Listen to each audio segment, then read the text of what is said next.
Lindja e profetit Muhammed a.s. dhe fillimi i profetësisë. I dërguari Allahut a.s. lindi te njerëzit e fisit Beni Hashim në Mekë.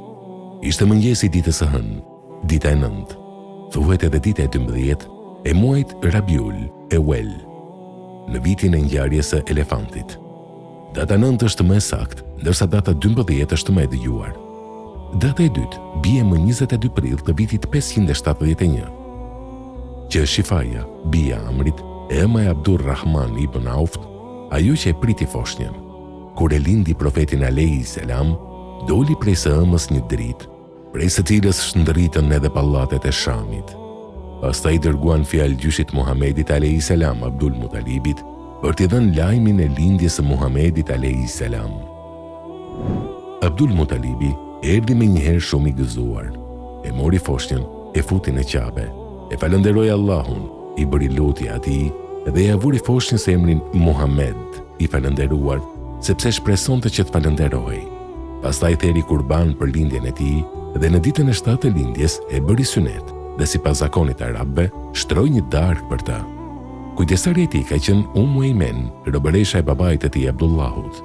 Ajo jetoi derisa u bë muslimane, emigroi në Medinë dhe vdiq 6 muaj pas së dërguarit Allahut a.s. Që i vogël, Muhamedi u rrit me mendje të shëndosh, i zhvilluar fizikisht dhe i pastër shpirtërisht. Ai u rrit, u burërua dhe u zhvillua duke trashëguar tërë cilësitë e mira. Muhamedi karakterizohej nga largpamësia, mendimi i drejtë dhe zgjuarësia e rrallë. Ishte shembull i përkryer në moral, dallohej për çiltërsi, për mbajtjen e amanetit, për sjellje të njerëzishme, për moral të lartë, urtësi, durim, mirënjohje, sedër, thjeshtësi dhe dashamirësi. Ai ishte në majën më të lartë të mirëbërësisë dhe të humanizmit. Për këtë, Hoxha i tij Abu Talib ka thënë: ai e ka fytyrën të bardhë, ndihmon jetimët dhe mbron të vejat. Ai shikonte parefisin. Ai e mbante vetë atë që rëndonte shpatullat e njerëzve. Ai ndihmonte ata që nuk kishin, derisa të më këmbeshin. Ai ndihmonte më të dobtit, ai ndihmonte ata që i kishte ndodhur ndonjë fatkeqësi. Allahu e kishte përfshirë me ruajtjen dhe kujdesin e vet. E kishte bërë që t'i urrente ato vese dhe gjërat kota e të këqija që gjallonin në popullin e tij. Prandaj Muhamedi a.s. nuk merrte pjesë në festat e paganëve dhe të idhujtarëve. Ai nuk hante kurrë nga i mish që therej për idhujt ose për dikë tjetër përveç Allahut.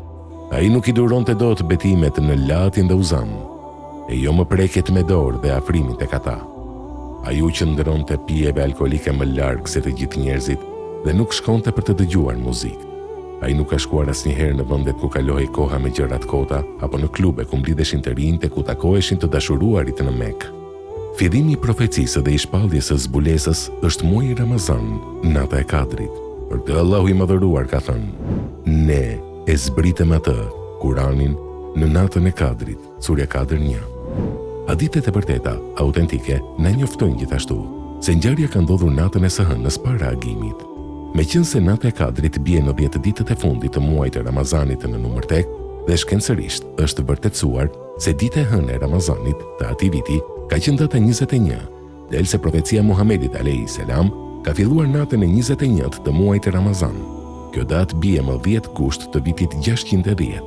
Sipas vitit hënor, në atë kohë ai ishte 40 vjeç, 6 muaj dhe 12 ditë.